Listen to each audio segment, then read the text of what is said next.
नमस्कार दोस्तों। एक ऐसे लिखा है इंग्लिश में एआई को लेके। अगले 15-20 साल क्या होगा, हमारे देश में क्या होगा, बच्चे जो पढ़ाई कर रहे हैं उनकी नौकरियों का क्या होगा, इंडिया आईटी सर्विसेज का क्या होगा, जीडीपी का क्या होगा। तो निबंध तो अंग्रेजी में लिखा था, तो मैंने सोचा कि क्यों ना एआई को यूज करके देखते हैं कि एआई अगर मैं उसका हिंदी अनुवाद करवाता हूँ कैसे करता है, और एआई ही उस मेरे एक निबंध को किस तरह वीडियो बना के देता है। कि अगर मैं निबंध में यही बात कर रहा हूँ कि एआई काफ़ी चीज़ों की रिप्लेसमेंट है, काफ़ी नौकरियां चली जाएंगी, आज के बहुत सारे जो करियर हैं शायद ख़त्म हो जाएंगे। आर्टिस्ट का क्या होगा, जो वॉइस आर्टिस्ट होते थे, जो डबिंग करते थे, जो ऑडियो बुक बनाते थे, जो वीडियो एडिट करते थे, आईटी सर्विसेज जो कोड लिखते थे, इन लोगों का क्या होगा। तो ये जो ऐसे है वाकई पढ़ने लायक है, थोड़ा लंबा है, इसमें ऑलमोस्ट 6 2x2 हैं, लेकिन आप लोगों को सोचने में काफी मजबूर करेगा। तो कोशिश करूंगा कि इसका हिंदी अनुवाद भी आप लोगों के लिए मैं करूं। लेकिन ये वीडियो मैंने खुद ही सोचा कि ऐसे आप खुद पढ़िए, मैंने डिस्क्रिप्शन में उसके बारे में बता दिया है कि कहाँ पे उसकी लिंक है। हिंदी अनुवाद भी आपको ऐसे का मिलेगा, लेकिन ये वीडियो पूरा का पूरा एआई ने बनाया है मेरे बोलने के बाद। ये जो कॉन्वर्सेशन है, ये जो मैं कह रहा हूं, ये मैं रियल में बोल रहा हूं, लेकिन इसके बाद जो मैंने अंग्रेजी में निबंध लिखा है, जो एस्से इंग्लिश में लिखा है, उसका पूरा का पूरा अनुवाद हिंदी में, फिर ये जो पॉडकास्ट बना है, ये जो ग्राफिक्स बनी है, सब कुछ एआई ने बनाया है। लेकिन निबंध पढ़ने लायक है, बच्चों को पढ़ाइए, दोस्तों से शेयर करिए, क्योंकि एआई का क्या हो रहा है ये हमारे लिए समझना बहुत बहुत जरूरी है। पढ़िए और ये वीडियो देखिए। आज की इस डीप डाइव में हम एक ऐसे विषय पर बात करने वाले हैं जो मतलब सीधे तौर पर हमारे आने वाले कल, हमारे करियर और हमारी आर्थिक स्थिति से जुड़ा है। हमारे पास आज एक ही मुख्य सोर्स है, पर यकीन मानिए ये अपने आप में एक पूरी लाइब्रेरी के बराबर है। बिल्कुल। और ये कोई मामूली लेख नहीं है। हाँ, हम बात कर रहे हैं अजय शर्मा के लिखे गए एक बेहद विस्तृत ऐसे की, जिसका शीर्षक है the nursery is closing humanity in the age of tokens. इस चर्चा का मकसद इस सोर्स के भारी भरकम आंकड़ों, दार्शनिक विचारों और कॉम्प्लेक्स आर्थिक सिद्धांतों को थोड़ा आसान और आम बोलचाल की भाषा में समझना है। जब मैंने इस ऐसे को पहली बार पढ़ा तो मुझे लगा जैसे किसी ने मेरे दिमाग के सारे तार झंझना दिए हों। ऐसा होना लाजमी है, क्योंकि ये मटेरियल बहुत डेंस है। जी, और आधुनिक इकोनॉमिक्स का एक अनोखा और हैरानगेज मिश्रण है। ठीक है, आइए इसको समझते हैं। यहाँ सबसे दिलचस्प बात ये है कि ये ऐसे आर्टिफिशियल इंटेलिजेंस यानी एआई को किसी नए सॉफ्टवेयर अपडेट या टेक ट्रेंड के नज़रिए से नहीं देखता। अक्सर हमें लगता है कि एआई के आने से बस कुछ नए टूल्स मिल जाएंगे और काम फास्ट हो जाएगा। लेकिन ये सोर्स इसे एक सभ्यता के बदलाव, मतलब एक सिविलाइजेशनल शिफ्ट के रूप में पेश करता है। एक ऐसा शिफ्ट जो हमारे काम करने के तरीके को बदल देगा, राइट? हाँ, पूरी तरह से। वेल्थ क्रिएशन और यहाँ तक कि हमारी सोसाइटी के बेसिक स्ट्रक्चर को भी ये उलट-पुलट देगा। इसलिए इन आंकड़ों के पीछे छुपे असली मतलब को समझना आज के समय में बहुत जरूरी हो जाता है। चलिए फिर ऐसे की शुरुआत से ही देखते हैं, जहां एक बहुत ही शानदार और अनएक्सपेक्टेड तुलना मिलती है। लेखारी ने बिजनेस और टेक्नोलॉजी के आगे बढ़ने के तरीकों को सीधा हिंदू कॉस्मोलॉजी के एस कर्व से जोड़ा है। यानी ब्रह्मा, विष्णु और महेश वाला कॉन्सेप्ट। एग्जैक्टली। इस फ्रेमवर्क के हिसाब से ब्रह्मा सृजन या क्रिएशन को रिप्रेजेंट करते हैं। ये एक ऑरेंज हॉट शुरुआत होती है, जहां आज हमारा एआई का इकोसिस्टम खड़ा है। सब कुछ नया है, एक्सपेरिमेंट्स हो रहे हैं और ऊर्जा अपने चरम पर है। और इसके बाद आता है विष्णु फेज, जो पालन और ग्रोथ का दौर है। ये एक लंबा, हरा भरा और मैच्योर दौर होता है, जहां आज की बड़ी लेगेसी सॉफ्टवेयर कंपनीज जैसे एसएपी, एडोबी या सेल्सफोर्स आराम से बैठी हैं। मैच्योर और ग्रीन। सही कहा। और अंत में आता है महेश, जो विनाश या डिक्लाइन का आर्क है। इसे एक लाल रंग का दौर बताया गया है। और चौंकाने वाली बात यह है कि आज की आईटी सर्विसेज इंडस्ट्री, जो भारत जैसे देशों के लिए इतनी विशाल है, वो इस महेश फेज में एंटर कर चुकी है। वेट, मतलब आईटी सर्विसेज अब डिक्लाइन पर हैं? देखिए, उस डिक्लाइन फेज को पूरी तरह से समझने के लिए हमें थोड़ा पीछे हटकर ये देखना होगा कि मानव इतिहास में आखिर काम कितने तरह के होते हैं। ऐसे में पूरे ह्यूमन लेबर को सिर्फ 4 क्वाड्रेंट्स यानी 4 हिस्सों में बांटा गया है। 4 हिस्से? ठीक है, बताइए। पहला है रेड क्वाड्रेंट यानी मैनुअल और रिपीटेटिव काम। इसमें फैक्ट्री वर्कर्स या लगातार एक ही जैसा फिजिकल काम करने वाले कंस्ट्रक्शन लेबरर्स आते हैं। दूसरा है ब्लू क्वाड्रेंट। ब्लू क्वाड्रेंट मतलब कॉग्निटिव और रेपिटेटिव ना? हाँ, बिल्कुल। ये दिमागी काम तो है, पर एक ही जैसा रूटीन वर्क है, जैसे basic accountants, junior software engineers या डेटा एंट्री ऑपरेटर्स। ओके, और तीसरा? तीसरा है येलो क्वाड्रेंट यानी मैनुअल और नॉन रिपीटेटिव। इसमें नर्सेज, फिजियोथेरेपिस्ट्स या प्लम्बर्स आते हैं, जहां फिजिकल टच या फील्ड वर्क जरूरी है, पर हर एक केस पिछले से अलग होता है। और आखिरी वाला सबसे ऊपर का होगा? हाँ, चौथा और सबसे ऊपर का क्वाड्रेंट है ग्रीन यानी कॉग्निटिव और नॉन रेपिटेटिव। ये सबसे ज्यादा क्रिएटिव और दिमागी काम है, जिसमें सीईओज, आर्किटेक्ट्स, ट्रायल लॉयर्स और आर्टिस्ट्स आते हैं। तो अगर हम इन 4 क्वाड्रेंट्स को आबादी और दौलत के नजरिए से देखें तो मैथ्स बहुत अजीब रिजल्ट देता है। ये मेरे लिए एक बहुत बड़ा आहा मोमेंट था। अगर हम एक पिरामिड बनाएं तो पॉपुलेशन का पिरामिड नीचे से बहुत चौड़ा होता है। यानी दुनिया की सबसे ज्यादा आबादी रेड और ब्लू क्वाड्रेंट्स में काम करती है। सही बात है, फैक्ट्रीज में और डेस्क पर रूटीन काम करने वाले लोग। लेकिन वेल्थ यानी दौलत का पिरामिड बिल्कुल उल्टा है। सबसे कम लोग जो ग्रीन क्वाड्रेंट में हैं वो इकोनॉमी का सबसे ज्यादा पैसा कमाते हैं। एक सक्सेसफुल टेक फाउंडर या टॉप लॉयर इतना कमा लेता है जितना एक ब्लू कॉलर वर्कर अपनी कई जिंदगियों में नहीं कमा पाता। और अब तक हमारी आधुनिक अर्थव्यवस्था इसी असमानता पर चल रही थी। लेकिन अब यही आधार हिलने वाला है, क्योंकि इतिहास इस बात का गवाह है कि जब भी ऑटोमेशन की नई लहर आती है, वो किसी न किसी क्वाड्रेंट को पूरी तरह से निगल लेती है। मतलब हम पास में भी ये देख चुके हैं। बिल्कुल। पहली लहर मशीन्स की थी, यानी इंडस्ट्रियल रेवोल्यूशन। उसने रेड क्वाड्रेंट को ऑटोमेट किया। इंसान की फिजिकल मसल्स की जगह स्टीम इंजन्स और हॉर्स पावर ने ले ली। फिर आई दूसरी लहर, सॉफ्टवेयर की।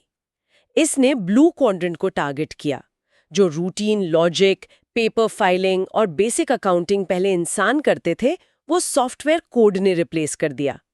वेट, अगर हम इस पैटर्न को फॉलो करें तो तीसरी लहर किस क्वाड्रेंट की तरफ बढ़ रही है? सोर्स के हिसाब से आज जो हम एआई और टोकन्स की लहर देख रहे हैं, वो सीधा ग्रीन क्वाड्रेंट को खा रही है। और यही सबसे चौंकाने वाली बात है। एक समय था जब हम मानते थे कि क्रिएटिव काम तो हमेशा सेफ रहे हैं, पर आज एआई म्यूजिक कंपोज कर रहा है, लीगल कॉन्ट्रैक्ट्स ड्राफ्ट कर रहा है और यहाँ तक कि बार एग्जाम्स भी टॉप परसेंटाइल में पास कर रहा है। ये बहुत बड़ी बात है कि ह्यूमन इंटेलिजेंस और क्रिएटिव माइंड की जगह अब एक मशीन ले रही है। और सुनिए, चौथी लहर भी दूर नहीं है। ऐसे कहता है कि चौथी लहर रोबोट्स की होगी, जो येलो क्वाड्रेंट की तरफ बढ़ेगी। उदाहरण के तौर पर टोक्यो का हिन्ना होटल लगभग पूरी तरह रोबोट्स द्वारा चलाया जाता है और हॉस्पिटल्स में डाविंची सर्जिकल रोबोट्स बिना थके बेहद सटीक सर्जरी परफॉर्म कर रहे हैं। बाप रे, मतलब हर क्वाड्रेंट खतरे में। तो यहाँ एक कॉन्सेप्ट आता है पॉन्ड और फिश का, जहाँ पर कैलोरी कोलैप्स की बात हुई है। हाँ, अगर हम इसको बड़े पैमाने पर देखें तो जब एआई जैसी टेक्नोलॉजी किसी नई मार्केट में एंटर करती है, तो वो सिर्फ काम का छोटा मोटा तरीका नहीं बदलती, वो उस पूरी मार्केट की आर्थिकता यानी इकोनॉमिक्स को ही उलट देती है। जब हम एस्से के टाइटल में टोकन्स पढ़ते हैं तो उसका मतलब समझना जरूरी है। टोकन्स यानी वो छोटे हिस्से जिनमें लार्ज लैंग्वेज मॉडल्स डेटा को तोड़ते हैं। सही कहा, एलएलएम्स ह्यूमन लैंग्वेज या डेटा को टोकन्स में तोड़ते हैं और इन टोकन्स को प्रोसेस करने की स्पीड इतनी तेज है कि मार्केट का नेचर ही बदल जाता है। ऐसे में इसके लिए पॉन्ड एंड फिश का एक जबरदस्त उदाहरण दिया गया है। मान लीजिए मार्केट एक तालाब है और कंपनीज उसमें तैरती हुई मछलियां। पुरानी टेक्नोलॉजीज टिपिकल मछलियों जैसी हैं, लेकिन एआई एक काइमेरा बनकर इस तालाब में उतरता है। काइमेरा यानी एक ऐसी मिथिकल मछली जिसमें एक व्हेल जैसी ह्यूज डेटा प्रोसेसिंग ताकत है, डॉल्फिन जैसी तेज स्ट्रैटेजी है और एक सैमन जैसी फुर्ती और लो कॉस्ट है। तो जब ये काइमेरा तालाब में आता है तो एक्चुअली होता क्या है? काम का आउटपुट तो बहुत बढ़ जाता है, लेकिन उस काम के लिए क्लाइंट्स जो पैसा देते हैं वो अचानक गिर जाता है। इसे सोर्स मटेरियल में कैलोरी कोलैप्स का नाम दिया गया है। इमेजिन कीजिए, एक लॉ फर्म किसी बड़ी कंपनी के 10,000 कॉन्ट्रैक्ट्स रिव्यू करने के लिए $1 मिलियन चार्ज करती थी और 50 जूनियर लॉयर्स को इस काम में लगाती थी। अब वही काम एक एआई मॉडल सिर्फ सर्वर कंप्यूट की कॉस्ट पर शायद सिर्फ $10,000 में कर देता है। तो क्लाइंट अब उस काम के लिए $1 मिलियन क्यों देगा? बिल्कुल नहीं देगा।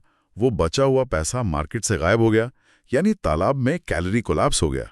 इस माहौल में मछलियों के बचने का एक ही रास्ता बचा है, एक एम्फिबियन बनना, यानी एक ऐसी प्रजाति जो पानी और जमीन दोनों पर सांस ले सके, जिसके पास पुराने लेगेसी सॉफ्टवेयर कोड की समझ भी हो और नए एआई टोकन्स में भी मास्टर हो। और जो लेगेसी सॉफ्टवेयर कंपनीज ये एम्फिबियन ट्रांजिशन नहीं कर पाएंगी, वो the 4 ponds of product disruption के 4 जालों में फंसेंगी। हाँ, ये 4 टैप्स बहुत इंटरेस्टिंग है। में कंपनीज के कस्टमर्स तो वही रहते हैं, पर उन्हें अब पहले जितने लाइसेंसेस की जरूरत नहीं पड़ती। अगर किसी क्लाइंट ने पिछले साल 1000 लाइसेंस खरीदे थे, तो इस साल वो सिर्फ 700 रिन्यू करेगा, क्योंकि बाकी 300 लोगों का काम एआई कर रहा है। कंपनी खोखला होने लगती है, पर बाहर से रेवेन्यू चार्ट ठीक-ठाक दिखता है। दूसरा ट्रैप इससे भी ज्यादा अग्रेसिव है, जिसे डिस्काउंट डेथ स्पाइरल कहा गया है। सही पकड़ा। जब इन लेगेसी कंपनीज की ग्रोथ रुकती है, तो वो नए छोटे कस्टमर्स ढूंढने डाउन मार्केट जाती हैं, पर वहां उनका सामना नए सस्ते और एआई नेटिव टूल्स से होता है, जैसे डिजाइन के लिए कैनवा या वर्कस्पेस के लिए नोशन। पुरानी कंपनीज को मजबूरन इन सस्ते टूल्स से compete करने के लिए अपने दाम ड्रास्टिकली गिराने पड़ते हैं, जिससे उनकी प्राइसिंग की नींव ही हिल जाती है। तीसरा ट्रैप है दी अपसेल डाइज। पुराने जमाने में टेक कंपनीज अपना बेसिक सॉफ्टवेयर सस्ता बेचती थीं और उसके ऊपर एनालिटिक्स और रिपोर्टिंग के महंगे एड-ऑन्स चिपका देती थीं। और अब एक $200 का एआई टूल वो सारी कॉम्प्लेक्स एनालिटिक्स सस्ते में निकाल देता है। पूरा का पूरा अपसेल बिजनेस मॉडल ढहरा है। और आखिरी ट्रैप, जिसे मैक्सिमम रिस्क कहा गया है, वो क्या है? लेगेसी कंपनीज को पता है कि उन्हें नए एआई प्रोडक्ट्स बनाने होंगे, पर जब वो नए कस्टमर्स के लिए नई एआई मार्केट में एंटर करती हैं, तो उन्हें एहसास होता है कि उनके पास कोई डेटा मोट नहीं है। डेटा मोट यानी कोई ऐसी खास मोनोपोली नहीं है। हाँ, उनके पास ऐसा कोई एडवांटेज नहीं है जो उन्हें नए एजाइल एआई स्टार्टअप से बचा सके। ये सब देखकर इन्वेस्टर्स के सामने एक बहुत बड़ा धर्म संकट खड़ा हो गया है। मार्केट में अब G2G फ्रेमवर्क फॉलो किया जा रहा है। G2G मतलब गुड टू ग्रेट और great to good, right? Exactly. Capital अब ग्रेट टू गुड फेज, यानी ऐसी कंपनीज जो पहले ग्रेट थीं पर अब एआई के आने से सिर्फ गुड रह गई हैं, जैसे आईटी सर्विसेज और लेगेसी सॉफ्टवेयर, उनसे बाहर निकाला जा रहा है। ये सेल फेज है।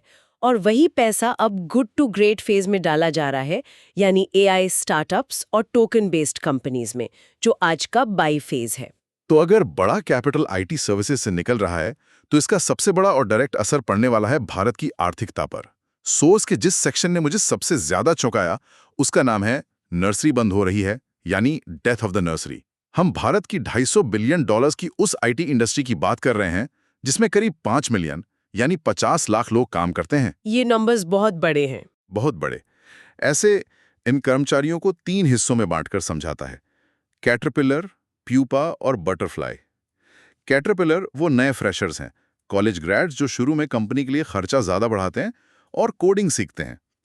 प्यूपा वो मिड लेवल लोग हैं जो खुद को नई टेक के मुताबिक ट्रांसफॉर्म कर रहे हैं। और बटरफ्लाई वो हाईली एक्सपीरियंस्ड एक्सपर्ट्स हैं जिन्हें क्लाइंट्स सबसे ज्यादा डिमांड करते हैं। समस्या की शुरुआत वहां होती है जहां एआई सीधे उस कैटरपिलर स्टेज के काम को ऑटोमेट कर रहा है। Basic coding, initial software testing और डॉक्यूमेंटेशन, ये सब अब मशीन्स कर रही हैं।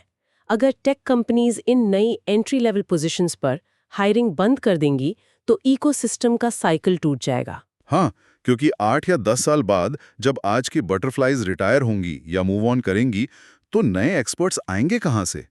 इकोसिस्टम जो लगातार फ्रेश टैलेंट को ट्रांसफॉर्म करने पर टिका था, वो पूरी तरह दहरा है। और इसका मैक्रो इकोनॉमिक असर बहुत भयानक हो सकता है। आजकल हम न्यूज़ में लगातार सुन रहे हैं कि कैसे कॉलेजेस में फ्रेशर्स की प्लेसमेंट नहीं हो रही है। तो इन सब का आखिर मतलब क्या है?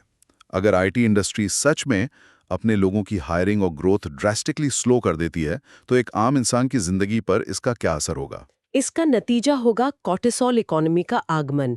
जब लोगों के आसपास ऐसी खबरें आती हैं और उनके अंदर अपनी नौकरी जाने का डर बैठता है, तो उनके शरीर में स्ट्रेस हार्मोन यानी कॉर्टिसोल बढ़ने लगता है। इस लगातार डर से उनका आर्थिक कॉन्फिडेंस पूरी तरह गिर जाता है। लोग अचानक नए घर खरीदना, ईएमआई पर गाड़ी लेना या लंबी वेकेशंस पर खर्च करना बंद कर देते हैं। बिजनेसेस को जिंदा रखता है। बाप रे! अगर ये डर फैला और मिडिल क्लास ने अपना खर्च रोक दिया, तो भारत की जीडीपी ग्रोथ 7% से गिरकर 4 या 5% पर आ सकती है। बिल्कुल। और ये 2008 जैसा कोई अचानक एक रात में आने वाला स्टॉक मार्केट क्रैश नहीं होगा। ये एक क्वाइट डिप्रेशन होगी, एक शांत मंदी जो धीरे धीरे लोगों की परचेजिंग पावर को खा जाएगी। और सोर्स साफ कहता है कि इस नए संचार में कुछ थोड़े से ही विनर्स होंगे, जैसे बिग टेक कंपनीज जिनके पास एआई मॉडल्स का कंट्रोल है, जबकि दूसरी तरफ करोड़ों लूजर्स होंगे जिनकी मिडिल लेवल नौकरियां और आर्थिक सुरक्षा इस कॉग्निटिव सुनामी में हमेशा के लिए डूब जाएगी। ये सच में डराने वाली पिक्चर है। इसीलिए ऐसे का आखिरी हिस्सा इन आर्थिक आंकड़ों से आगे बढ़कर फिलॉसफी और नैतिकता की तरफ जाता है, यानी एआई का मॉरल मैट्रिक्स। यहाँ एक बहुत ही रोचक तुलना की गई है बेबी हनुमान और जंबावान के बीच। हाँ, ये पार्ट मुझे बहुत पसंद आया। आज का जो हमारा एआई है वो बिल्कुल बेबी हनुमान की तरह है। उसके पास असीमित और बेपनाह ताकत तो आ गई है, पर उसके अंदर उस ताकत को समझने की मैच्योरिटी जीरो है। जिस तरह हनुमान जी बचपन में सूरज को मीठा फल समझकर निगलने उड़ चले थे, वैसे ही एआई भी बिना किसी एथिकल बाउंड्री के कुछ भी कर सकता है।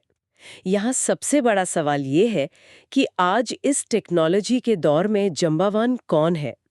कौन इस बेपनाह ताकत को सही समय पर और सही मकसद के लिए जगाएगा? ये सच में सोचने पे मजबूर करता है कि ताकत बिना समझ के कितनी खतरनाक हो सकती है। इस कॉन्फ्लिक्ट को समझाने के लिए ऐसे धर्मा और टेक्नोलॉजी के बीच के रिश्ते को एक 2x2 मॉरल मैट्रिक्स में डिवाइड करता है, जिसमें 4 पॉसिबिलिटीज हैं। पहली पॉसिबिलिटी जहां एआई भी अच्छा है और उसका यूजर भी अच्छा है, इसे सरस्वती क्वाड्रेंट कहा गया है, जहां सुप्रीम नॉलेज का उपयोग भलाई के लिए होता है, जैसे बायोटेक में एमआरएनए वैक्सीन्स डेवलप करना। दूसरा क्वाड्रेंट है गुड एआई और बैड यूजर, जिसे असुराज का नाम दिया गया है। टूल्स तो पावरफुल हैं, पर नीयत बुरी है, जैसे किसी पॉलिटिकल इलेक्शन में हेरफेर करने के लिए डीप फेक्स बनाना या मिस इन्फॉर्मेशन फैलाना। ये एक बहुत ही अहम सवाल खड़ा करता है। तीसरा क्वाड्रेंट देखिए, बैड एआई और गुड यूजर। इसे अर्जुना क्वाड्रेंट कहा गया है। एक ऐसी स्थिति जहां आपको मजबूरी में खतरनाक हथियार उठाने पड़ते हैं। मिसाल के तौर पर बाढ़ग्रस्त या दंगाग्रस्त इलाकों में सर्वेलेंस ड्रोन्स का इस्तेमाल। टेक्नोलॉजी खतरनाक है, प्राइवेसी इन्वेड करती है, पर मकसद लोगों को बचाना है। और आखिरी चौथा और सबसे भयानक क्वाड्रेंट है बैड एआई और बैड यूजर। इसे दुर्योधना कहा गया है। एक ऐसी स्थिति जहां डिस्टोपियन मास सर्वेलेंस या निगरानी सिस्टम का गलत इस्तेमाल अथॉरिटेरियन कंट्रोल के लिए होता है। इन चारों पॉसिबिलिटीज को देखकर एक ही बात समझ आती है कि किसी भी नई तकनीकी समस्या का हल बिना एथिक्स या नैतिकता के बिना ह्यूमैनिटी के नहीं निकाल सकता।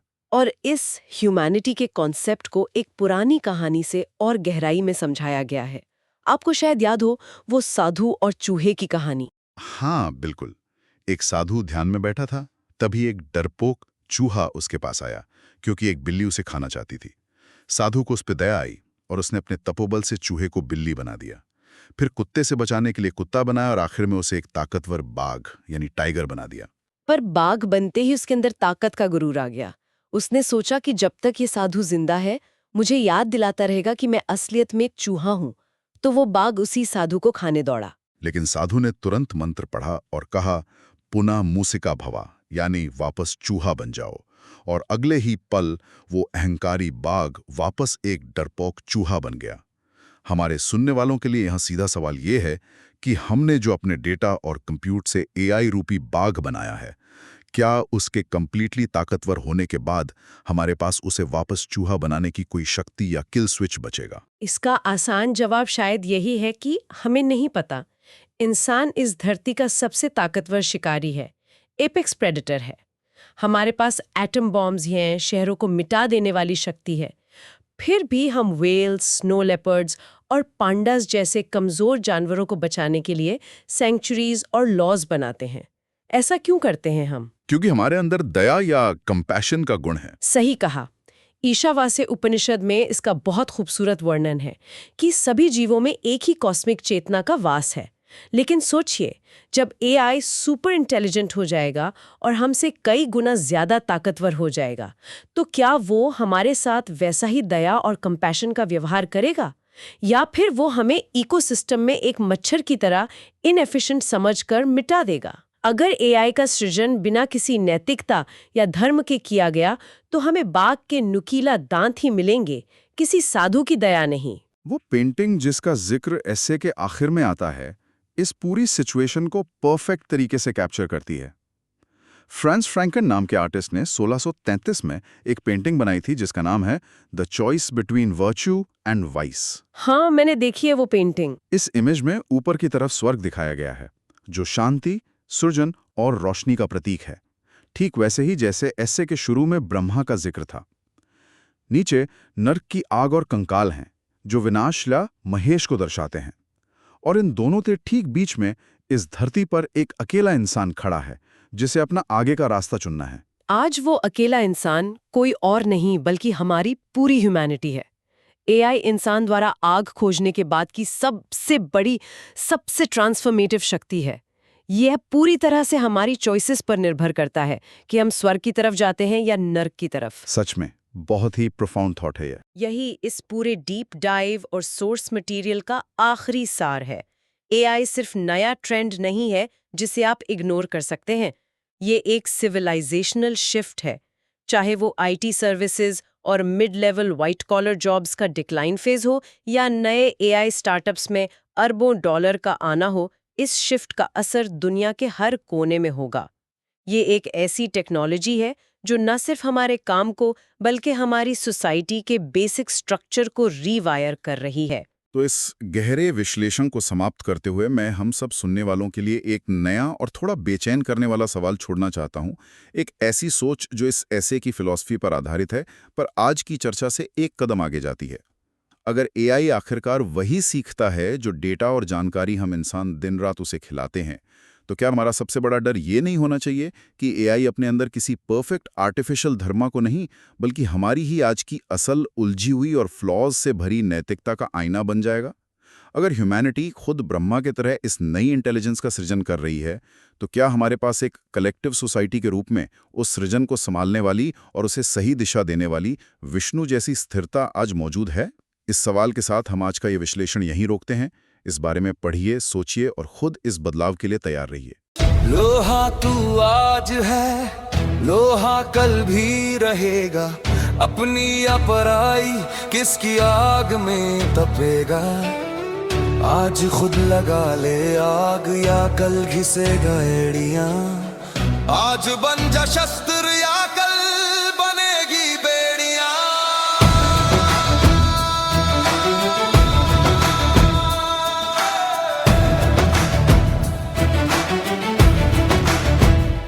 फिर वहां मिल जहां तू खोया था, फिर वहां हंस जहां तू रोया था। फल प्यार दे जिसने नकारा था, फिर कर क्षमा जिसने धिक्कारा था। फिर बना पुल जहां किनारा था, फिर वहां